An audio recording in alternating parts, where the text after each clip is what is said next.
Magandang araw po. Narito na naman ang inyong lingkod, si Maestro Honorio. At maraming salamat sa mga nanonood at tumatangkilik ng YouTube channel ni Maestro Honorio at ng kanyang mga YouTube video na ina-upload. Maraming salamat po. At ngayon ay nasa ikalawang linggo na tayo ng buwan ng Oktubre. At siyempre pa, makakatanggap na naman kayo ng libreng weekly horoscope. At sa weekly horoscope natin ito ay 2-in-1. Nalaman at natuklasan nyo na ang inyong magandang kapalaran sa ikalawang linggong ito ng buwan ng Oktubre. Ay pwede nyo pang basahin sa description o sa ibaba ng YouTube video na ito ang nobela na may kaugnayan sa pakikipagsapalaran ng isang binatilyo upang tuklasin ang mahiwagang baol ng kanyang lolo Damiang Agimat na iningatan ng kanyang tatang na si Sabater. Ito'y nobelang pinamagatang Ang Sikreto ng Okultismo at Mistisismo. Kaya kung mahilig kayo sa okultismo at mistisismo, at kung paano magkakaroon ng kapangyarihan na tinuklas nga ni Aryabhata ang baol, at dito'y nabasa niya ang mga lihim na karunungan hinggil sa okultismo at mistisismo. At ngayon ay nasa ika-19 na labas na tayo ng Ang Sikreto ng Okultismo at Mistisismo na mababasa sa description o sa ilalim ng YouTube video na ito. Kaya kung mahilig kayong magbasa ng nobela, balikan nyo lang ang mga nakaraang weekly horoscope at sa ilalim nito o sa description ay mababasa nyo ang unang labas, ikalawang labas, ikatlong labas, hanggang tuloy-tuloy na at pagduktong-duktongin nyo ay mababasa nyo sa pagkakataong ito ang ika-19 na labas ng Sikreto ng Okultismo at Mistisismo. Kaya natuklasan at nalaman nyo na ang kapalaran ninyo sa ikalawang buwan ng Oktubre ay nakabasa pa kayo ng nobela na hinango sa mga aklat na isinulat ni Maestro Honorio.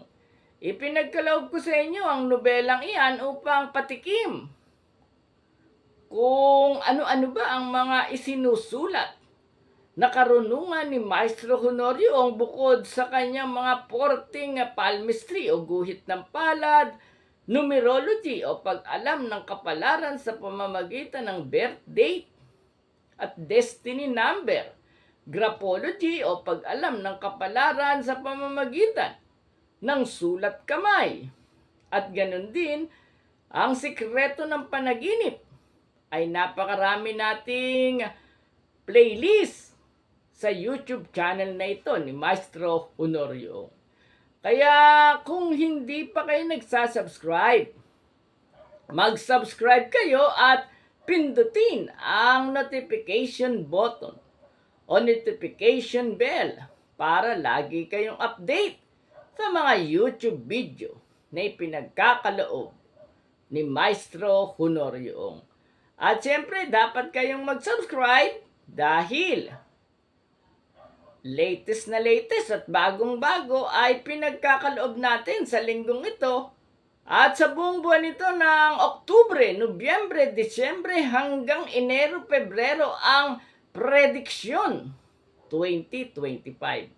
Advance ninyong malalaman ang magiging kapalaran ng bawat animal sign sa taong Wood Snake o year 2025 ay malalaman ninyo ang inyong swerte. At siyempre dahil hindi lang elemental Chinese astrology ang ating basihan, pagkus ay kinumbinasyonan din natin ng numerology at astrology.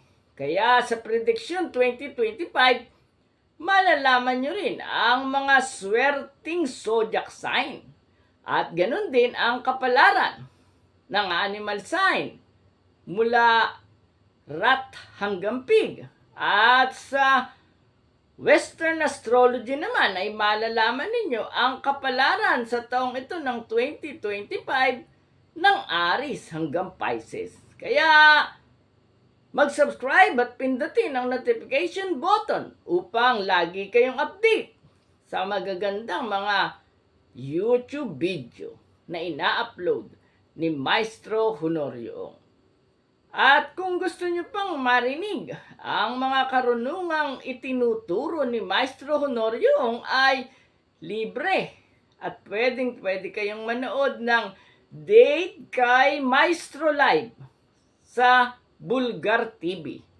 Ito'y mapapanood ninyo. Nagla-live tayo tuwing Sabado, 7 hanggang 8 ng gabi sa Bulgar TV at sa iba pang social media platform ng pahayagang Bulgar. Sa Date kay Maestro Live ay kasama natin ang maalindog, sexy at magandang si Miss F. Kaya kung wala kayong ginagawa kapag araw ng Sabado, 7 hanggang 8 ng gabi, ay manood kayo sa Bulgar TV at maaari kayong magtanong sa pamamagitan ng comment section hinggil sa inyong kapalaran. Sa nasabing programa ay ini-interpret din natin agad-agad ang mga kahulugan ng inyong birth date at inyong mga panaginip. Kaya kapag wala kayong ginagawa, maaari kayong manood at magtanong sa Date kay Maestro Live tuwing Sabado, 7 hanggang 8 ng gabi sa Bulgar TV. At ngayon, 2nd linggo na ng buwan ng Oktubre, ay malalaman ninyo ang inyong kapalaran hinggil sa sex, pag-ibig, love life, salapi, negosyo, career, travel, family, swerting kulay, at swerting numero. At marami pang swerting mga bagay at magagandang kapalaran ang darating sa inyo sa 2nd linggong ito ng buwan ng Oktubre. Kaya, nood na! Weekly Horoscope, October 6 to 12, 2024. Aries, silang isinilang mula 21 ng Marso hanggang 19 ng Abril. Kung ang nasa itaas ang tatanungin, hindi pa sapat ang magandang buhay mo sa ngayon. Kaya naman sa linggong ito, padadalhan ka pa ng mas magagandang kapalaran, lalo na sa pag-ibig, sa paglalakbay, at sa larangan ng material na bagay, upang lalong malubos ang iyong kagalakan. Ito ang mensahe at mangyayari talaga sa iyo na kailan may hinding-hindi na babawiin pa ng langit. Mapalad na kulay ang red. Maswerteng numero 3, 12, 15, 27, 39, at 45. Taurus, silang isinilang mula ika-20 ng Abril hanggang ika-20 ng Mayo. Sa linggong ito, marami ng utang sa iyo ang tadhana dahil sa sobrang bait mo at sa sobrang kabutihan ng iyong kalooban. Kaya naman, susupresahin ka ngayon ng iyong kapalaran. Ang paunang bayad, malalaking halaga ng salapi, ang bigla at hindi mo inaasahang matatanggap. Kapag dumating na, huwag mong ubusin agad-agad dahil habang itinatago mo ng mahigpit ang pera, lalo pa itong darami ng bulto-bulto at bonggang-bongga. Mapalad na kulay ang lilac. Maswerteng numero 5, 14, 22, 28, 32, at 44. Gemini, silang isinilang mula ika-21 ng Mayo hanggang ika-21 ng Hunyo.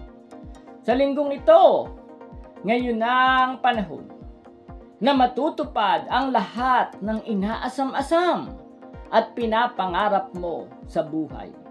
Pero bago yan, ano nga ba muna ang pangarap at inaasam-asam mo sa buhay?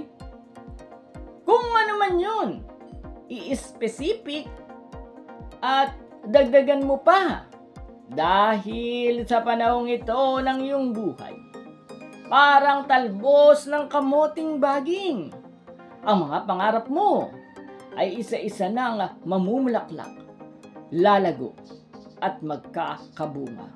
Oo, ano man ang pangarap mo, ipagkakaloob lahat ito sa iyo ng langit. Mapalad na kulay ang gray.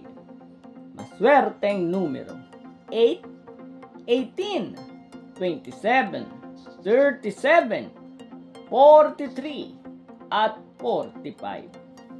Cancer, silang isinilang mula ika-22 ng Hunyo hanggang ika-22 ng Hulyo. Huwag kang papayag na talunin ng lungkot, ng pangungulila at pag-iisa. Kaya sa linggong ito, ang payo, puntahan ang iyong mga kaibigan na nagpapasaya sa iyo at makipagkwentuhan ka sa kanila upang matuklasan mo ang kalutasan ng iyong mga suliranin at problema. Sa mga marites mo ring kaibigan, makikita ang formula ng maalwan, asensado at maligayang pamumuhay. Mapalad na kulay ang apple green. Maswerteng numero 1, 4, 13, 22, 34, at 40. Leo, silang isinilang mula ika-23 ng Hulyo hanggang ika-22 ng Agosto. Sa linggong ito, bago mo isuot ang alahas sa iyong katawan, hawak-hawakan mo muna ito sa iyong palad na medyo matagal at pagmasdang-masdang mabuti. Ibulong sa alahas ang ganito. Kapag isinuot kita, darami ang aking pera at darating sa buhay ko ang mas marami pang swerte at magagandang kapalaran.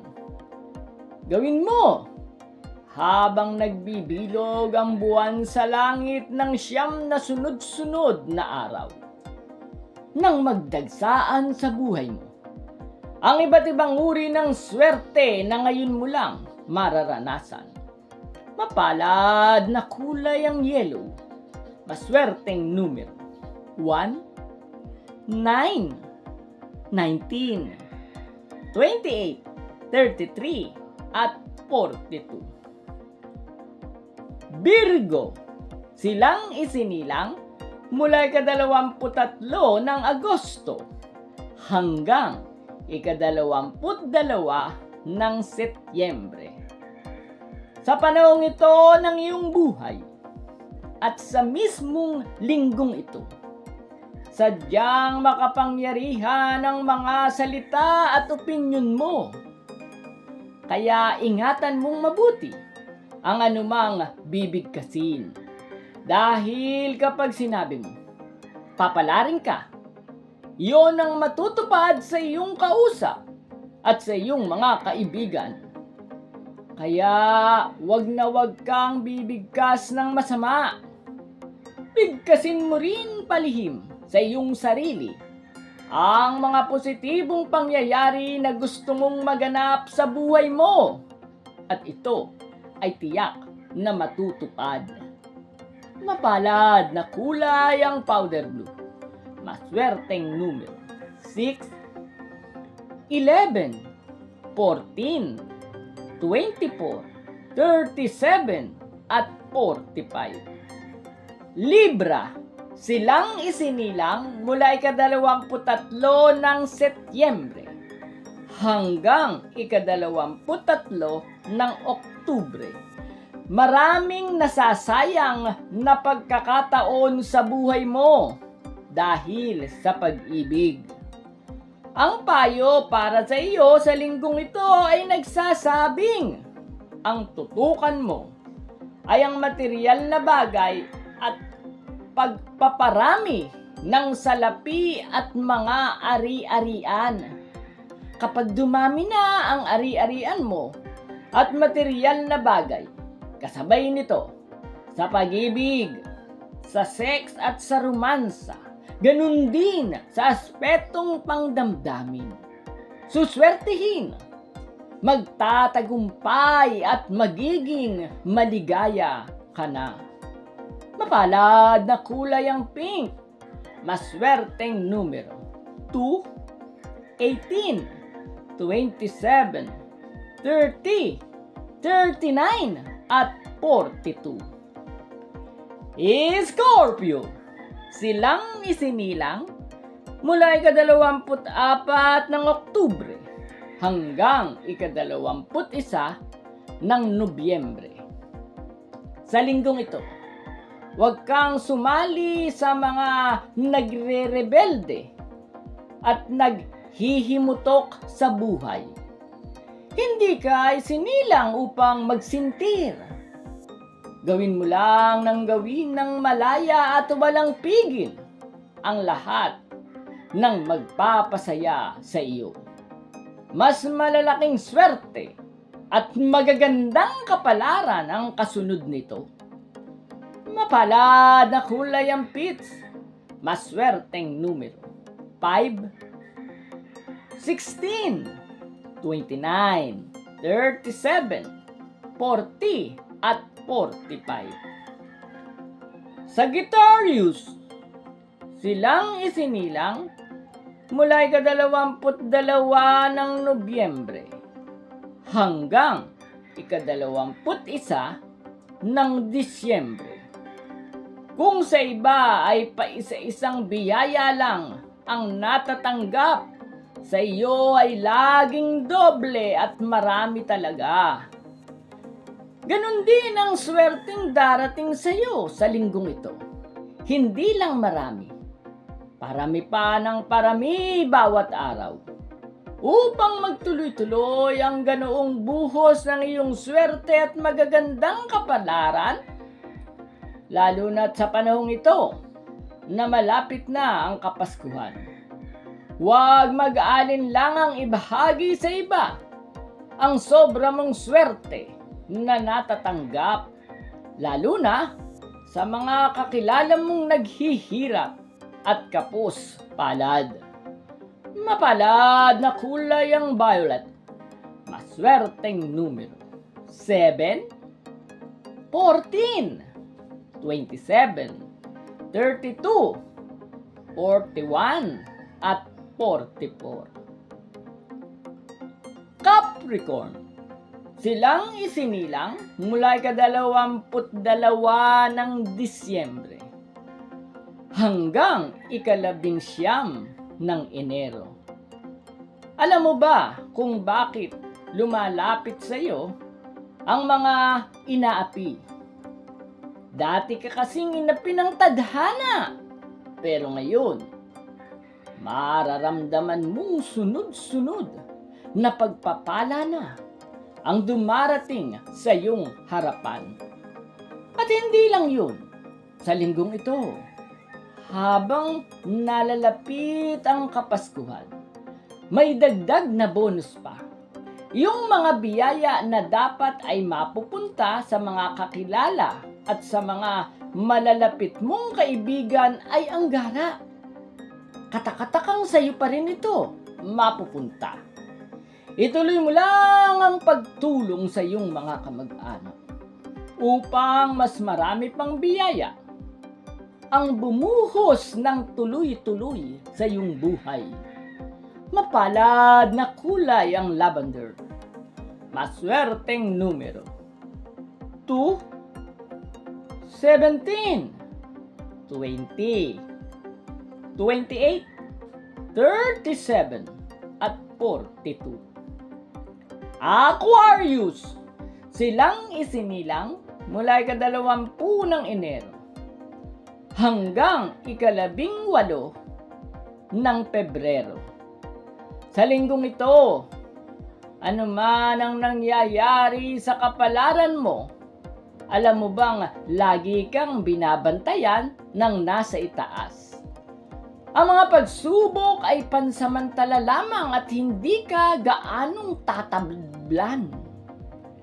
Kaya naman sa kalagitnaan ng buwang ito ng Oktubre hanggang sa pagbungad ng buwan ng Nobyembre, higit sa inaasahan mo, ang mga swerte at magagandang kapalarang ibubuhos sa iyo ng langit, lalo na sa larangan ng material na bagay at sa aspetong pangdamdamin. Mapalad na kulay ang aquamarine. Maswerteng numero 7, 13, 27, 31, 39, at 44. Pisces, silang isinilang mula ika-19 ng Pebrero hanggang ika-20 ng Marso. Sa linggong ito, mabilis mong makukuha ang lahat ng mga bagay na gusto mo. Pero ano ba talaga ang gusto mo? Linawin ang iyong isipan. Baka mamaya, kapag nandyan na ang mga bagay na ginusto mo, ay sasabihin mo, ay, marami pa pala ang hindi ko nasabi at may iba pa pala akong mga gusto. Oo, kapag malinaw na malinaw ang mga bagay na ginugusto mo, mabilis at agad-agad na darating ito sa iyong harapan.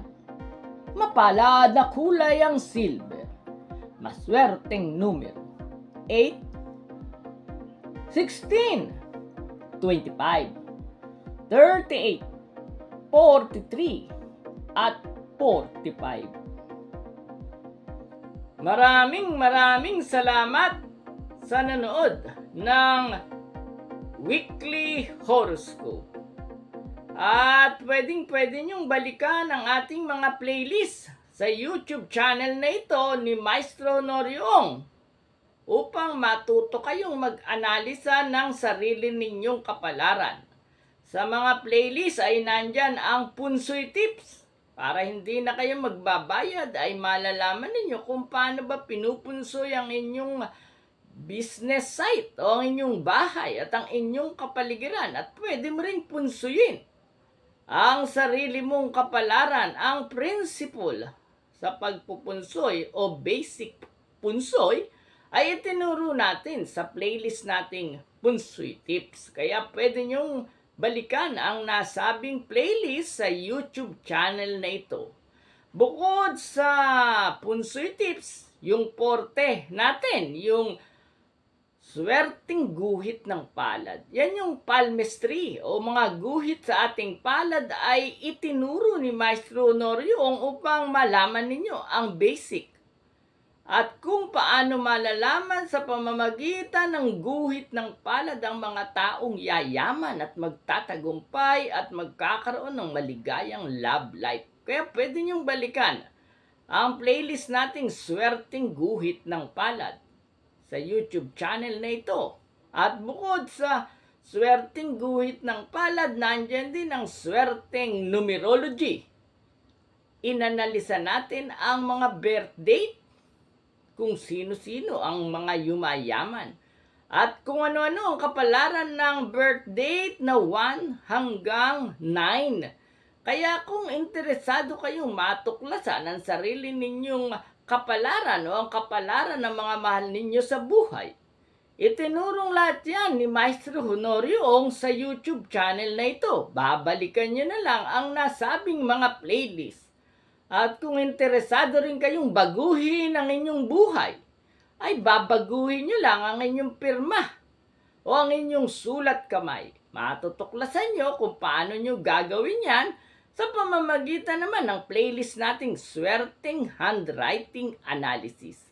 At sa mga nananaginip, siyempre, hindi nyo alam ang kahulugan, nandyan naman ang ating playlist na Swerteng Panaginip. Yan ay pag-i-interpret ng inyong panaginip sa pamamagitan ng psychologist na si Sigmund Freud at Carl Jung sa modernong paraan.